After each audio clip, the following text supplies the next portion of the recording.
Hello all, it is I, Widdershin the Great. Might be expecting an origami tutorial, but no. This is going to be an art tutorial by me. Because the world is chaos, the universe is chaos, you cannot expect anything. Nothing is ever permanent. Now, of course, I'm not the artist here. Snickerdoodle has that title. But I do like my patterns. And this is quite a nice pattern. I like to call it the triple half yin yang, because you know, if you have the little yin yang sign, you take one half of that, you get three of them, and it makes this pattern. It's quite a nice pattern. It's pretty simple to make, and it looks quite nice. It's good wall decoration, but you can use it however you like. All you need to make this is the know-how, of course, and a ruler and compass, or just a compass with a straight edge. It's what I have. This one isn't the best compass, though. It only cost me $1, which is a pretty good deal, you know? So what we're going to do is we're just going to put a dot in the middle, make a circle around it. It doesn't really matter how big the circle is. You want it to be about the middle of however long your compass is, because you're going to have to do circles bigger than it, and you're going to have to do circles smaller than it. So it helps to start somewhere in the middle. Now just put a point randomly on the circle, and from there, draw two little lines that intersect the circle using the same radius as the first circle. Draw a line right between them, just like that. Now we're going to make an equilateral triangle, i.e. a triangle where all sides are the same. So now that we have that side length, let me get that good there. Alright, now that we have that side length, we'll just go up here. Don't really need to color it in or draw it in. All you really need is the point where it intersects the circle. And go over here and do the exact same thing, but from the other point. There you go. Now you should have a spot where they both cross the circle. That won't be perfect. Nothing's ever perfect in this mortal world, but can't expect perfection. So we'll just have a nice little equilateral triangle here. Oh, don't rip the paper. That wouldn't be good. There we go. We have an equilateral triangle. So now what we're going to do is we're going to find the midpoint on all these lines, all three of these lines. The way to do that is, again, with the same length this here. You're going to take this, and you're just going to go way the other way. Just like that, just a nice little line there. Now you're going to go to the other one and do the exact same thing. Although again, you only need the point where they cross, so you just kind of go like that. There we go. Point right there, put it there. And now, if you draw a line, it can be a light line. That point right there is halfway of this line. That point in the middle right there. So now we're just going to do that quickly for the other three. And again, it's just the same radius because it's an equilateral triangle. So I'll just go like that. Flip to the other side. Ooh, bring it down there. Oh, it didn't go far enough. Keep it going then. There we go. That's where it crosses. Ooh, just barely long enough. There we go. That's the other midpoint. And last one here. There it is. Ooh, let's get that nice and lined up. Make sure it's nice. Good. There, just a little line there. Once again, over to the other one. Make sure you're right in the middle there. Because, I mean, you can't have perfection, but you can get as close as you can, you know? Might as well try. We'll go right through the middle there, third midpoint, and also notice that the point where all these lines cross is supposed to be the middle of the triangle, but it's not exactly there, but can't expect perfection. So, let's see, what are we doing next? So from each of the points of the triangle, now what you're going to do is you're going to go to this midpoint, just take the distance from one of the points of the triangle to the midpoint, and I'm gonna make a circle. I know, crazy, right? What do you expect to do with a compass? Make a square? I suppose you could do that if you really tried. Alright, so now we have one circle, and we're just going to do the same for the other 3 points. It's the same radius, so you don't have to reshape your compass unless you really want to, which you totally could. Probably make it a bit more accurate, but I'm not going to do it just because it takes too long. And you can't expect perfection. So there we go. Circle number 2, complete. And let's make sure that's right on there. Circle number 3, go around. Ooh, look at that. That's quite nice. And we'll just finish off that circle. Perfect. Okay, so now what you're going to do, you're going to go and you're just going to extend or retract, or yeah, you're going to extend it by just a little bit. Doesn't matter how much. It looks like here I'm just doing a ½ centimeter or so. Centimeters better than inches, even though I'm American. Sorry. The imperial system doesn't really work that well. And you're just going to go around and make another circle around all the circles you just made. So we did that one, do the second one, make sure it's right on there. All the way around. Now we're gonna start getting some overlap here, and that's what you want. And just the third one, go around here, and just keep going, because that's what you gotta do in life. You just gotta keep going, no matter what happens. Alright, so now that we have 2 circles on all 3 points of the triangle, what you're gonna do is, I don't know, I can't really zoom in right now, but I can do this. So if you have your point on your triangle here, what you want to do is you want to take this length here. So from here to the large circle of the other point. Here to here.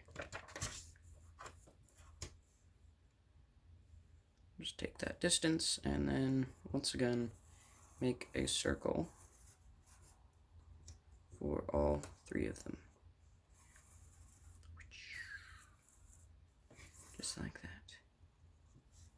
Finish off that circle there. It doesn't have to be perfect, but you know, might as well try and get close just to make it look nice, you know. That is the goal, after all. Or maybe you just want to have fun, you know. Looks like it's twisting a bit. That's okay. That's fine. So now we have 3 circles on both of these. We'll give this one a 3rd circle too, just so he feels included. Alright, make sure that's like that. Go around just like that. Gotta move my hand because it's in the way. There we go. So now that we have 3 circles on all of the points of the triangle, what we're going to do is we're going to go to the original midpoint, the OG midpoint. We're just going to put that there. And now what we're going to do is we're going to do the big circle. So we're going to go to the farthest circle on the outermost circle, I guess you could call it, on one of the points of the triangle. Take that distance. And we're just going to do a nice and big circle all the way around. And ideally, it would match up with the other outsides, but, you know, what are you going to do? This universe is chaos. So there you go. That's the outer circle. And now you're going to take the middle ring, that one, of any of them, any of the rings, and go right around, make a big circle. Again, ideally, it would connect to the other little rings, but it probably won't, just because at this point, you know, lots of little errors add up. And there you go. Now, as you might expect, you're going to take the smallest ring, just like that, and once again, make a big circle circle that is big around the outside. Oh boy, this is one big circle. So we're just going to go around. At this point, it does kind of look like a mess of lines, but we are in fact done. Now all you need is a good old Sharpie or pen. Let me see if I can find one here. Probably should have prepared this earlier, but just give me a second. I'm sure I can find one. My desk is a bit of a mess, but oh, there it is. Reach around here. Alright, so now that we got our Sharpie, let's start filling things in. Go away, pencil. You are no longer needed. Sorry. You two scissors. Alright, so now what we're going to do is we're going to start going and filling things in. And what I like to do is, so you see all these little kind of sliver things on the outside? Okay, pencil, I'm sorry. You're going to have to come back. So this little area right here, it's kind of like a weird wedge shape. Maybe a helmet, I don't know. But it looks like that. And you're going to go to one of the points. Now, which point you choose determines which way your spirals will spin. But either one's fine. I'll just get clockwise or counterclockwise. And you're going to go along the arc of this little wedge here. So this is going to be the inmost large ring. So there's going to be 2 rings on the outside of it. And this can be a little bit complicated, but the second or third time, you'll get it. Well, maybe the first. I don't know. Depends on how good I tell it. So then, on the corner that you choose, go along the outermost ring of one of the points of the triangle until you hit the outermost ring of one of the other points in the triangle. So you'll have this kind of fin shaped here. And now what you're going to do is you're just going to keep going along this edge here. Just keep going until you get to along the, let's see, that is the smallest outer ring, or the smallest of the large rings. And you're just going to go all along there until you reach the smallest of the rings of the first corner point that you come across. And then what you're going to do is you're going to hop onto the line of the corner point. That's the smallest ring of the corner point. It's just going around just like that until, oh, can you see what we're doing here? So now what you're going to do is you're going along the largest of this ring, and that should, if you've done a good job, it should end up touching the smallest of this ring. So largest of this ring, smallest of this ring, smallest of the outer rings. Now you have kind of this little teardrop shape, or one of the 3 yin yangs. So now what we're going to do is we're going to do the same process with the other 3, or the other 2. So again, the little wedge shaped here, bigger corner. You want the same corner that you did last time, but just rotated. So we did that corner. That's the left corner if you're looking at it from the center. See, what's the left corner? No, it's that way, which is right, I know, but whatever. Doesn't matter, the world's chaos. So you're just going to go along the outside arc. That is the arc of the smallest of the big circles. Just like that. And then you're also going to go on the outside, so the largest of this point. Just like that. And now there'll be a little corridor between these, and there should be one line, which is the middle line of this point in there. So you have small and large middle line, and just like before, we're going to keep going along the small of the large, which doesn't make much sense, but you know, world's chaos, whatever, until you reach the smallest of this point. And at which point you're just going to hop on there, and you're going to be a train jumper or something, and you're going to go along there until you reach the largest of this point. In which case you're gonna train jump again, or I suppose you could just fill in the line, make it look nice. Now you have your second teardrop. You're gonna do the same thing again. I'm gonna go a little bit faster this time, but you know, just go back 10 seconds if you need to.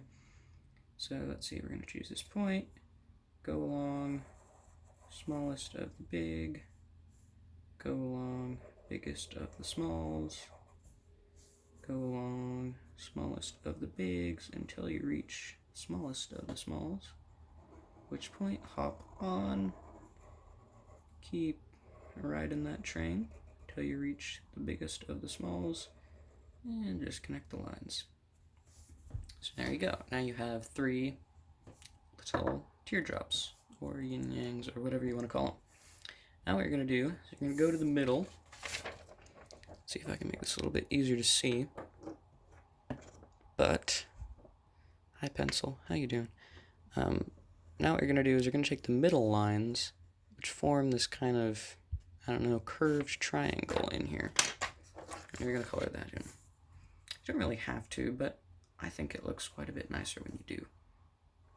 And you can experiment however you like, because that is the funnest thing of all to do. So there, now you have your little triangle in the middle, and what you can do is you can just go from the center, from the corners of the triangle to the center, just like that. So there you go. It's quite nice if you're planning on making shadows. I'm not going to do that here, but you can pretend like the light's coming from one way and put in shadows. It looks quite nice. Now what you're going to do is we're going to fill in these corridors here.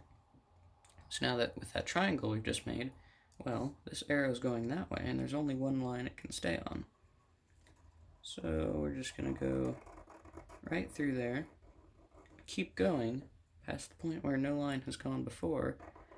You're just going to keep going until you reach the middle line of the outer circles, just like that. And we're just going to do that for the other 2. Middle line, keep going, keep going, keep going. Still going, until you reach the middle line of the outer circle. Once again, we're going to just go down the corridor here. Keep going down the corridor until you reach the middle line of the outer circles. And actually, you don't have to stop there if you don't want to. You can just absolutely keep going along there, just like that. And just fill that right in. And you're going to go up here. So just along the middle of the outer circles. Oh yeah, there you go. Make that look like it connects nicely, even though it doesn't really. And along last one, middle of the outer circles. Just keep going along there, and there you go. Now all you have to do is go around outside that last, the biggest of the big, just like that.